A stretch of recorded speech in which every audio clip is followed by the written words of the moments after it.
नमस्कार, मेरा नाम है अंशिता और आप देख रहे हैं आर्टिकल 19 इंडिया। अमेरिका के अंतर्राष्ट्रीय धार्मिक स्वतंत्रता आयोग ने मांग की है कि भारत को ब्लैकलिस्ट कर दिया जाए।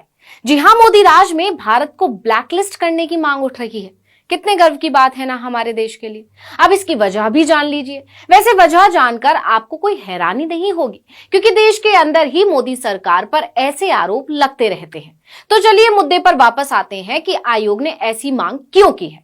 तो अमेरिका के USCIRF ने एक बार फिर भारत में धार्मिक आजादी पर सवाल उठाया है और इसे उन देशों की सूची में डालने की मांग की है जहां धार्मिक अल्पसंख्यकों को प्रताड़ना करने वाले मुल्कों में रखा जाता है। USCIRF ने यह भी दावा किया है कि भारत में धार्मिक अल्पसंख्यकों और उनकी तरफ से वकालत करने वालों को भी दबाया जा रहा है। इतना ही नहीं, अमेरिका ने भारत में सरकारी एजेंसियों और अधिकारियों को धार्मिक स्वतंत्रता के गंभीर उल्लंघन के लिए जिम्मेदार ठहराया है।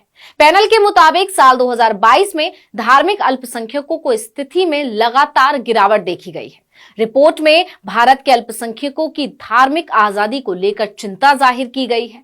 अमेरिकी पैनल के विदेश मंत्रालय से अनुरोध किया कि वो भारत को एक खास चिंता वाले देश के तौर पर चिन्हित करे। रिपोर्ट में कहा गया है कि धार्मिक स्थलों और अल्पसंख्यकों पर हमले बढ़ रहे हैं। पैनल का मानना है कि भारत सरकार ने साल 2022 में राष्ट्रीय, राज्य और स्थानीय स्तर पर धार्मिक रूप से भेदभावपूर्ण नीतियों को बढ़ावा दिया है।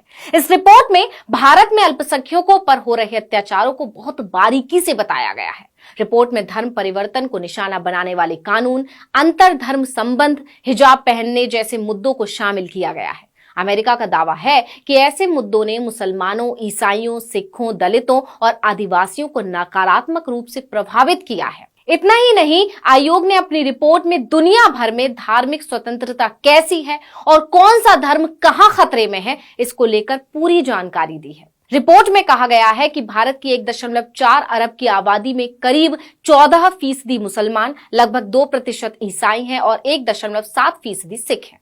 इसके साथ ही देश की करीब 80% आबादी हिंदू है। ऐसे में यहाँ धार्मिक अल्पसंख्यकों और उनकी ओर से वकालत करने वालों को दबाया जा रहा है। यानी रिपोर्ट के मुताबिक विपक्षी दलों की आवाज को दबाने की कोशिश की जाती है, क्योंकि वो अल्पसंख्यकों पर हो रहे अत्याचार के खिलाफ अपनी आवाज बुलंद करते हैं। इस रिपोर्ट में खास तौर पर देश की सत्ताधारी बीजेपी का नाम भी लिया गया है। अपनी सालाना रिपोर्ट में आयोग ने लिखा है कि भारत में अल्पसंख्यक मुसलमानों और ईसाइयों की संपत्तियों के साथ तोड़फोड़ और हिंसा की घटनाएं लगातार बढ़ रही हैं। साथ ही रिपोर्ट में दावा किया गया है कि भारत में हिंदुत्ववादी भारतीय जनता पार्टी की सरकार ऐसी नीतियां बना रही है जो अल्पसंख्यकों के मूल अधिकारों के खिलाफ है। रिपोर्ट कहती है कि साल भर में भारत सरकार ने अपने हिंदू राष्ट्रवादी नीतियों को और मजबूत करने के लिए कई नीतियां अपनाई हैं, जो मुसलमान, ईसाई, सिख, दलित और अन्य अल्पसंख्यकों के खिलाफ काम कर रही हैं। भारत सरकार व्यवस्थागत तरीके से मौजूदा और नए कानूनों के जरिए अपने हिंदू राष्ट्रवाद के दर्शन को आगे बढ़ाने पर काम कर रही है। अब जरा सोचिए कि बीजेपी सरकार तो दावा करती है कि उसके राज में दुनिया भर में देश का सम्मान बढ़ा है, लेकिन ये रिपोर्ट तो कुछ और ही बता रही है। देश के लिए इससे ज्यादा बुरा और क्या हो सकता है कि एक कमेटी उसे ब्लैकलिस्ट करने की मांग कर रही है। इससे भी बड़ी बात यह है कि लगातार चौथी बार यह मांग की गई है। बता दें कि अमेरिकी आयोग 2020 से ही मांग करता रहा है कि भारत को विशेष चिंता वाले देश के रूप में नामित किया जाए।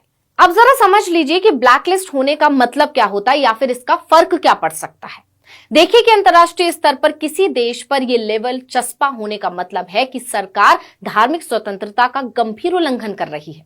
जानकारी के मुताबिक अगर अमेरिका का विदेश मंत्रालय किसी देश पर यह लेवल लगाता है तो उस पर अमेरिकी आर्थिक प्रतिबंध लग जाते हैं। यानी अगर भारत पर ऐसा लेवल लगता है तो आर्थिक प्रतिबंध लग सकता है। अब अमेरिका में भारतीय मुसलमानों के लिए काम करने वाले संगठन इंडियन अमेरिकन मुस्लिम काउंसिल ने आयोग की सिफारिशों का स्वागत किया है। काउंसिल ने एक ट्वीट में कहा है कि IAMC धार्मिक स्वतंत्रता आयोग के लगातार चौथे वर्ष मानवाधिकारों और धार्मिक स्वतंत्रता के गंभीर उल्लंघन के लिए भारत को विशेष चिंता का देश के रूप में नामित करने के फैसले का वो स्वागत करते हैं। अब आयोग ने तो लगातार चौथी बार अमेरिकी सरकार से भारत को ब्लैकलिस्ट करने की मांग की है, लेकिन फैसला लेना सरकार के हाथ में है कि वो भारत को ब्लैकलिस्ट करेगा या नहीं। इतना ही नहीं, भारत सरकार ने तो अपनी सफाई देनी भी शुरू कर दी है। सरकार का कहना है कि ये रिपोर्ट पक्षपातपूर्ण है। अब बीजेपी सरकार कितने ही आरोप क्यों ना लगा ले, लेकिन सच्चाई तो सबके सामने है कि मोदी राज में सबका साथ सबका विकास सिर्फ एक नारे से ज्यादा और कुछ नहीं है, और सरकार की नीतियां दुनिया भर में भारत की किरकिरी करवा रही हैं।